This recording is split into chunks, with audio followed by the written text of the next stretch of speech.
You know, it's kind of emotional for me. But look, you were with me my whole career, and through the good times and the bad. I want to thank. Do you plan to visit the border? Not today. But Cruz of Texas is leading a tour to the border this Friday and has written a letter to President Biden pleading with him to let reporters come along. And part of the letter reads as such: "Your administration clearly and emphatically refused to offer press access. This is outrageous and hypocritical," end quote. I want to bring in now Senator Cruz, Republican from Texas, joining me now. Senator, welcome to the program. First of all, you know, the Lieutenant Governor, Dan Patrick, has told me the same thing. Reporters not welcome to come, and that was weeks ago.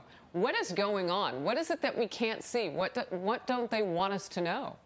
Well, it's a crisis that's unfolding. It's getting worse and worse every day. It is the direct result of political decisions made by the Biden administration. As soon as Joe Biden was sworn in, he halted construction on the border wall.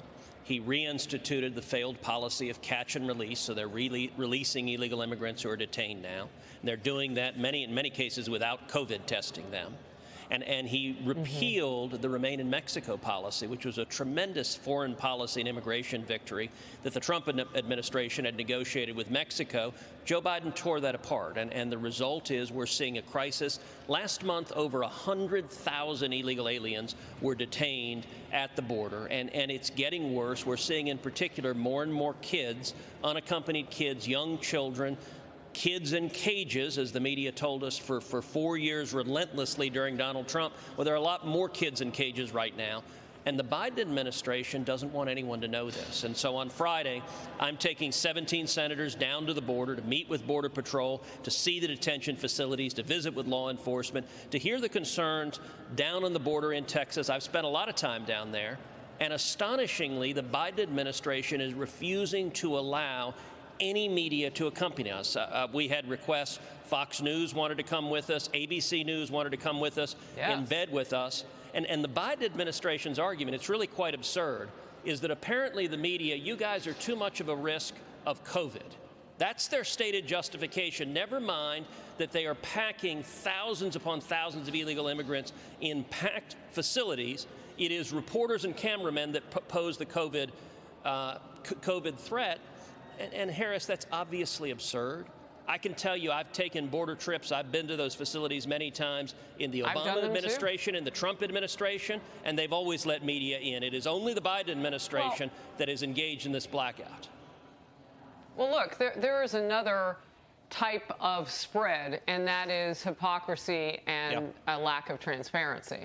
And so that is also what, you know, they don't want us to see, I would imagine. A couple of questions for you, though, because I really want to understand the logistics of this. So our reporter just said that 150 people, at least that we know about, could be more, right, have not had court dates set. That's usually what happens. You come over, the due process starts, and then they give you a date, you report, so on and so forth, so that we can keep up with people. We're doing a call us back, reach back mode. Yeah. How much of that is happening? Well, it's catch and release, which they've implemented in place, and you combine that with ending the Remain in Mexico policy. So the majority of those crossing the border illegally are not from Mexico. Many of them are from Central America, and they travel illegally through Mexico. And what the Trump administration negotiated with the government of Mexico is that if they file an asylum application in the United States, that they remain in Mexico while that case is pending. The Biden administration decided they didn't want to do that. Instead, they wanted to release them. They're releasing many of them in my home state of Texas. And I'll tell you, Harris, in Harlingen, Texas, the rate of COVID-positive cases among the illegal immigrants that they're releasing is more than 7 times greater than the rate in the U.S. population. It is indefensible, and it is a public health risk. And the Biden administration, it's why they don't want the press to know about it. They're trying to cover up this crisis, and it's self-created. It is Joe Biden that has created this crisis. So, and I'm going to ask my team to put up Vice President Kamala Harris, because I do want to get your response to this, just as she seemingly laughed off a question from a reporter who asked yesterday if she would be visiting the border amid the growing migrant crisis. Here's the Vice President. Do you plan to visit the border? border? Not today, but I have before, and I'm sure I will again. We were left with a very challenging situation. We've got to treat this issue in a way that is reflective of our values as Americans and do it in a way that is fair and it is humane. Senator Cruz, yesterday, former President Trump told me they were not left with the situation that Democrats say that they were. They had a transition, and we can get into detail at another time about that. But your reaction? Well, I got to say, watching that footage, I served with Kamala a number of years in the Senate, and to see her just laugh at this crisis at the border, to see her laugh at these children, it is a humanitarian crisis that we've right now got thousands upon thousands of little boys and little girls being handed over to human traffickers who are physically abusing those kids. They're sexually abusing those kids. And the attitude of Kamala and Joe Biden is they're laughing at them. That is not compassionate. That is not giving a damn. I'll tell you, the Donna facility, the processing facility in Texas, it right now has nearly 4,000 illegal immigrants in that facility. It has a capacity of 250.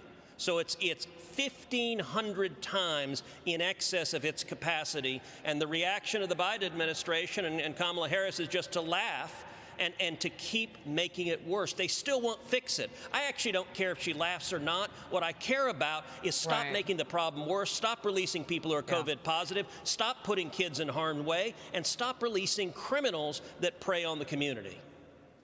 Well, and if you factor the pandemic that we're in, the health difference in how we respect the beautiful diversity of America, how we respect the fact that immigration is the constant reinvigoration of America. Ronald Reagan said if we ever closed the door to new Americans, our leadership in the world would be lost. It has always been a pleasure for me to sing the praises of our dreamers. They make us so proud. They have in so many ways, as the distinguished chair has indicated. So for us, this is a day of not only passing legislation, but a cause for celebration. I am truly thrilled that today the House will take a major step in ending the veil of fear and uncertainty that has plagued the lives of our dreamers for far too long.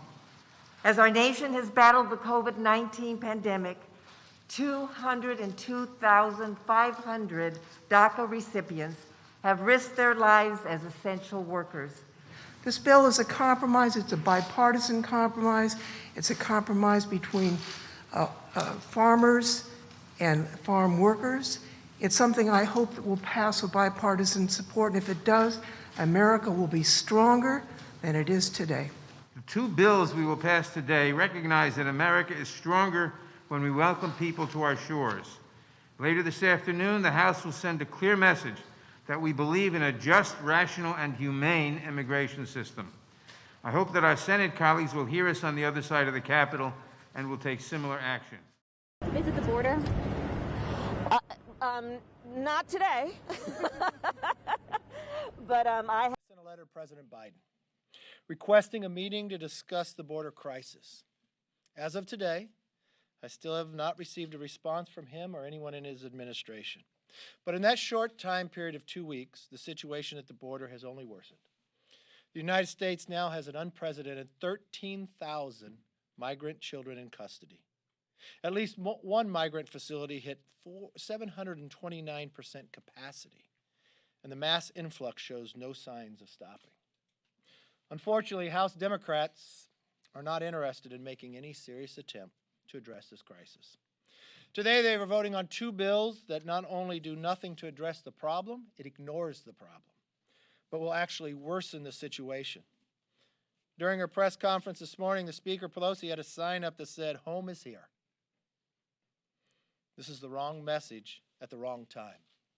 Homeland Security Secretary, we're saying, do not come, just do not come right now.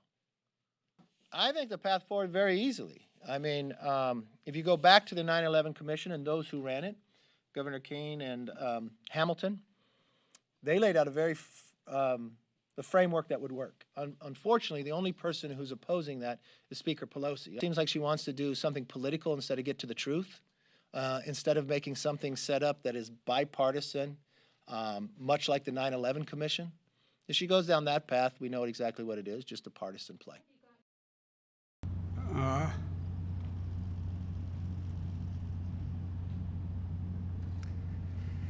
You know, it's kind of emotional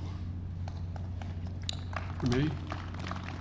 But look, you were with me my whole career, and through the good times and the bad. And I want to thank you for everything. To my fellow Delawareans, on behalf of the entire Biden family that's here today, I want to express how much you mean to me and to every one of us. You know, in our family, the values we share, the character we strive for, the way we view the world, it all comes from home. It all comes from Delaware. My colleagues in the Senate used to always, they thought I did it because I'm Irish. I didn't do it for that reason. I did it because they're the best poets in the world.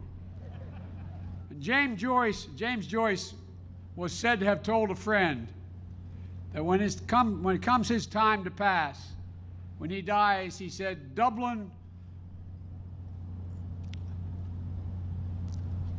will be written on my heart. Well, excuse the emotion, but when I die, Delaware will be written on my heart. And the hearts of all of us, all the Bidens.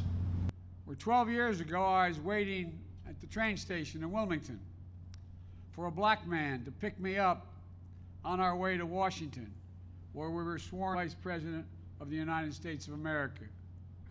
And here we are today, my family and I, about to return to Washington to meet a black woman of South Asian descent, to be sworn in as President and Vice President of the United States.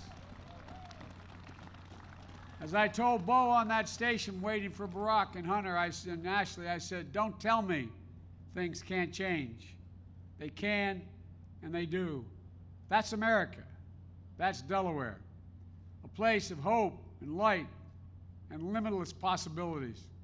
And I'm honored. I'm truly honored to be your next president and commander-in-chief, and I'll always be a proud son of the state of Delaware. Excuse the emotion, but